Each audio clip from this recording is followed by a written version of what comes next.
ಹೆಸರು ಮಹಾದೇವ್ ಹಲಿಂಗೆ, ಧನ್ನೂರ್ ಕೆ, ತಾಲೂಕಾ ಬಸವ ಕಲ್ಯಾಣ, ಜಿಲ್ಲಾ ಬೀದರ್ ಆಗಿದ್ದು, ನಾನು ವಾಟರ್ ಮಿಲನ್ ಕಲ್ಲಂಗಡಿ ಬೆಳೆಯನ್ನು ಬೆಳೆಯಲಾಗಿದ್ದು ಸುಮಾರು 1.5 ಎಕರೆನಲ್ಲಿ ಕಲ್ಲಂಗಡಿ ಬೆಳೀತಾ ಇದ್ದೀನಿ.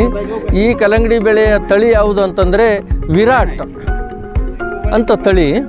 ಈ ತಳಿಯು ನನಗೆ ಇಷ್ಟವಾಗಿದ್ದು ಕಡಿಮೆ ಖರ್ಚಿನಲ್ಲಿ ಮತ್ತು ಹೆಚ್ಚು ಆದಾಯ ಇಳುವರಿ ಬರ್ತಕ್ಕಂಥ ಬೆಳೆಯಾಗಿದ್ದು, ಈ ನನ್ನ ಕಲ್ಲಂಗಡಿ ಕಾಯಿಗಳು ಕಡಿಮೆ ಕನಿಷ್ಠ ಅಂದರೆ 3 kgಲಿಂದ 6 kg ತನಕ ನಾನು ಮೊನ್ನೆ ದಿವಸ ವೇಟ್ ಮಾಡಿ ನೋಡಿದ್ದೀನಿ. ಅದು ಮತ್ತೊಂದು ಈ ಬೆಳೆ ಏನದಂತಂದರೆ ಹಚ್ಚ ಹಸಿರಾಗಿದ್ದು ಯಾರು ನೋಡಿದ್ರು ಎಲ್ಲರೂ ಇದು ಯಾವ ತಳಿ ಅಂತ ಕೇಳಿದ್ರು.